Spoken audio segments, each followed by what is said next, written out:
Hello and welcome to Marxism Abridged, where we try to make orthodox Marxism easier to understand.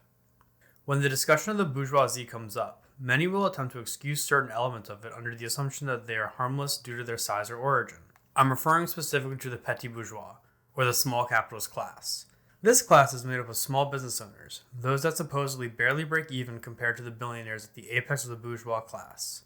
This subclass of the bourgeoisie is often shown as the epitome of the capitalist dream, but oftentimes the members of it are one bad check away from becoming their worst fear, a worker.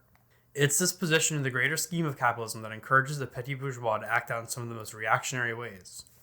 Firstly, let's break down what makes these bourgeoisie petty. The petit bourgeois is composed of those who still own their means of generating wealth, but live in a precarious situation that sees them constantly afraid of losing their capital to a myriad of things, such as debt, labor action, or incompetence. The fear of failure tends to place these members of the petit bourgeois into a state of constant panic, and that panic is often directed by the more successful bourgeoisie to coerce the petit bourgeois to act in the name of reactionary politics. But why is the petit bourgeois so easy to lead in supporting right-wing, often fascist policies? Simply put, they have the most to lose in any immediate change in favor of the working class. If there were to be a revolution, they would lose their businesses first, and would be relegated to being one of the masses, a worker without any means to exploit their fellow laborer. In such individualist societies such as America and Great Britain, this is a loss the petit bourgeois cannot stand. The petit bourgeois knows this, and so they are driven to support the larger, more successful bourgeois elements in the hope that they would be shielded from the proletariat. This fear of the proletariat causes the petit bourgeois to rally behind forces that generally harm them as well, both as people and as capitalists. Right-wing policies, especially the fascist ones we have seen both historically and now, are designed to benefit only the top of the bourgeoisie. Policies, such as state collaboration with the corporate community of a country, only serve to entrench the largest actors of the economy. While small business owners may think these collaborationist policies can benefit them, they are often left to flounder while the largest corporations are given the vast majority of contracts, favors, and support. The small mom-and-pop shops, even after the fascist takeover, will struggle to make do, and with that struggle only comes a reinforcement of their precarious state. The smallest owners will become the fiercest defenders of the fascist regime, since they ultimately require it to keep labor movements from upending the whole system of exploitation, but they reap no further benefit from the regime. As Marxists, however, we must recognize the origins of this sentiment and propensity towards fascism. The attitude of the petit bourgeois stems directly from the economic myth of the self-made entrepreneur.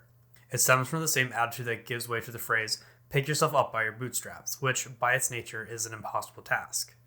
The self-made myth states that the entrepreneurial class have built their fortunes, or in the case of the petit bourgeois, their measly hoards, with no assistance.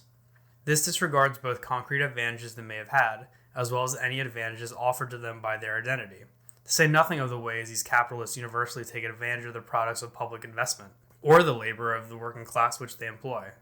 Scratch at any self-made entrepreneur, even the likes of Bill Gates and Jeff Bezos, and people will find out how much they relied on initial investments or useful personal connections from their family. Even the stereotypical HVAC company owner stands on the same social support, though obviously to a lesser extent. Without the influx of cash, whether from a family member, themselves through generational wealth, savings, which implies a financial stability to save in between pay periods, or a loan, the entrepreneurial class would have no means to start their businesses. They would be forced to, just like the vast majority of the world, work for someone else to secure their livelihood. This is why there is no self-made member of the bourgeoisie, as there is an entire network of support for them and that the working class lacks the means to leverage entirely. The petit bourgeois is truly in the best position for reactionary politics to take over their psyche. The desire for profits paired with their inability to truly obtain the levels of capital the wider bourgeois class has leaves them in a position of always wanting more. That desire isn't unique to the petit bourgeois, but it is intensified by the real lack of resources to sustain their exploitation. They are the strongest supporters of fascism solely because, in their minds, there is nowhere else to turn to maintain their exploitative position over the workers. This has been Marxism Abridged. Thank you for listening.